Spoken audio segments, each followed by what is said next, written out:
allows you to have. It's true. Total government control of electricity in the name of smart grid technology is coming. Number 3, in some areas of the country, the power grid is dangerously overloaded. And now new socialist legislation is only compounding the problem. Number 4, dangerous weather is always a threat to local grids. Every year, thousands of families lose their power from weather-related outages. Number 5, a solar power generator provides powerful backup insurance and peace of mind. Folks, I really believe in the solar power generators offered by Solutions from Science, one of my oldest sponsors. You can get more information at www.mysolarbackup.com. That's mysolarbackup.com. Remember, the government doesn't own the sun, so go to mysolarbackup.com or call 1-877-327-0365.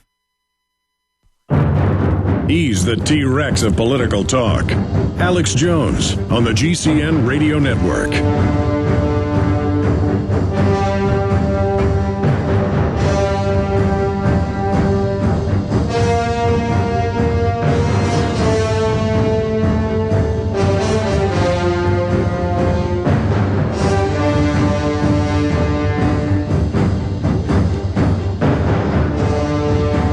Ladies and gentlemen, we are back live. Peter Schiff, running for the U.S. Senate, is our guest. He, of course, is a businessman, financial commentator, economic advisor to Ron Paul's 2008 presidential campaign and 2010 candidate for the United States Senate in the state of Connecticut.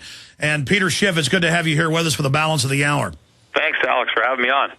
Well, so much has happened, so much has developed in the last 8-9 months since we last had you on. Before we get into your run for the Senate, as a guy who's predicted what would happen in the economy, break down what you see happening.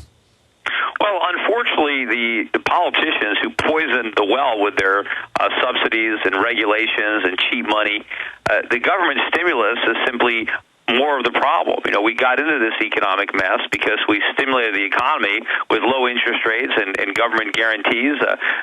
Consumers spent too much money because of government subsidies. We bought houses and cars that we couldn't afford. We imported products that we couldn't afford. The government spent money it didn't have. That's how we dug our way into this hole. And now they're threatening to turn it into the Grand Canyon of holes. They're trying to re-stimulate the problem, and they are succeeding. We're now deeper into debt than we were before. The government is much larger than it was. It's distorting the economy with even more regulations. We've given the Fed more power. We've given FHA more power, Fannie and Freddie more power. We are enshrining future bailouts into law now. Instead of admitting we shouldn't have bailed out anybody, now we're committing future taxpayers to endless Wall Street bailouts. We've done everything wrong. And I think we're now teetering on the brink of a depression, not because the government didn't do enough, but because it did too much. I think it's going to be an inflationary depression. And, I want to be in Washington to put an end to it before it's too late. Well, I mean, Peter, Ron Paul, myself, many others get called conspiracy theorists when we read IMF World Bank plans going back 20 years to establish a global currency where this private group of banks set the value of currencies worldwide, where we pay carbon taxes to them. Now that's all out in the open, and the very same big central banks and the very same governments that have bankrupted our economy, that have created $600 trillion or more in fraudulent derivatives, they're now saying we've got to raise all these taxes. The IMF saying we've got to raise the income tax. They're saying we've got to have a value-added tax. We've got to cut Social Security. We don't need to cut any of that if we just cut government, spending and bailouts to bankers. But my issue is the budget gets bigger, but then we've got to supposedly have austerity at the same time. I don't think that our leaders are smart enough to have conspired to cause this. I think it's their own incompetence that did it, and their own, all they care about is their own reelection. And so to further their own political campaigns, careers, they do things that are detrimental to the country. But they certainly take advantage of a crisis, even if they're the ones that caused it. So I know that Barack Obama and his buddies in Washington are a bunch of socialists. They don't think the market works anyway. And when their policies destroy it, they take credit. They basically say it's capitalism that doesn't work, it's freedom that doesn't work, and the solution solution is more government. So they certainly don't waste a crisis. It's like they set a fire, and then they go to put it out with gasoline.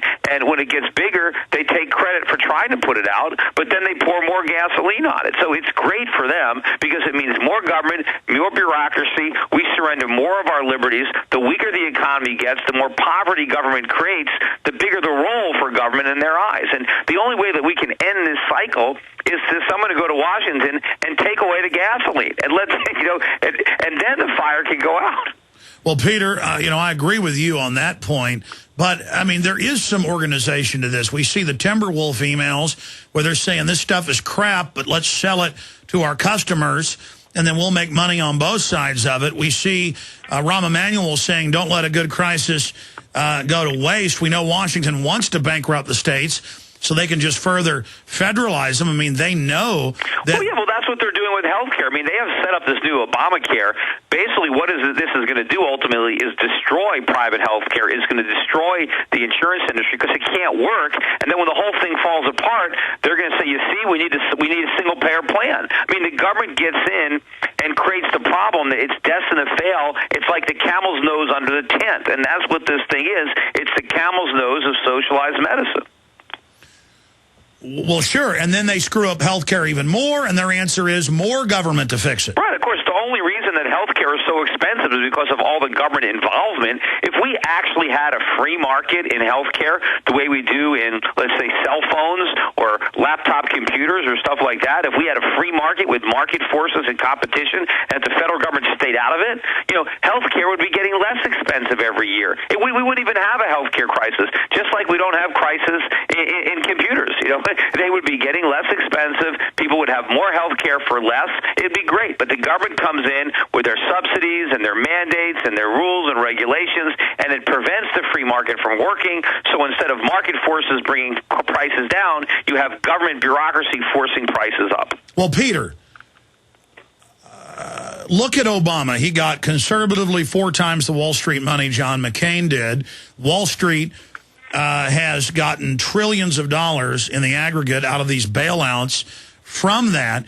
And, my whole issue is a lot of the interest on Wall Street want crony capitalism. They want to deal with the government. So when people say Obama's a socialist, I agree that, his wife and Hillary and all these people and Kagan wrote their thesis on socialism, and they themselves are socialist. But the big banks and the big, monopoly men, they want a socialist model to socialize our wealth and then give it to them. Wall Street is not just monolithic. I mean, I am part of Wall Street, and I didn't want a single bailout. I wanted those firms to fail. There are a lot of smaller firms that are not politically connected that don't benefit from the bailouts and the large rests, but you have a handful of large firms that basically have bought their way into the government, and I blame the government more than I blame the businesses. I mean, yeah, sure, they're trying to make a buck, and the fact that we have a corrupt government that they can bribe, it's the fault of the government. No, I totally agree with you. I totally agree with you. Corporate corruption needs a big government to give them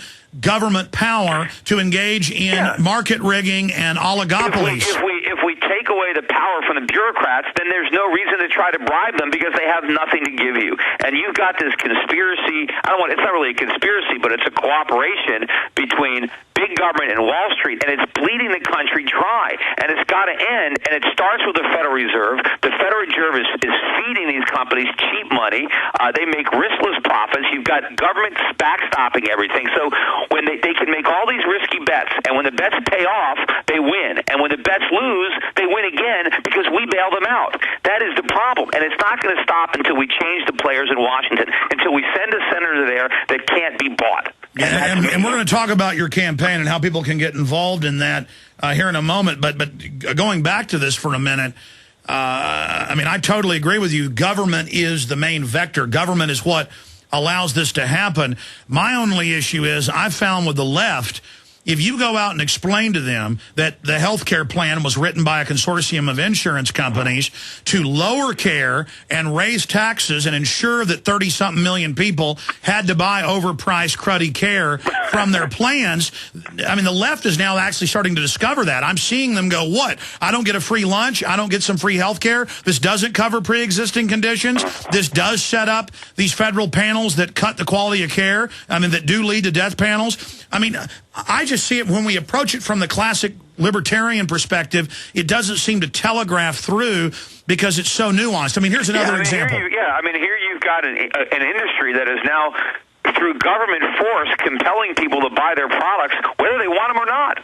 I mean, what the beauty of the free market is, a business has to win me as a customer.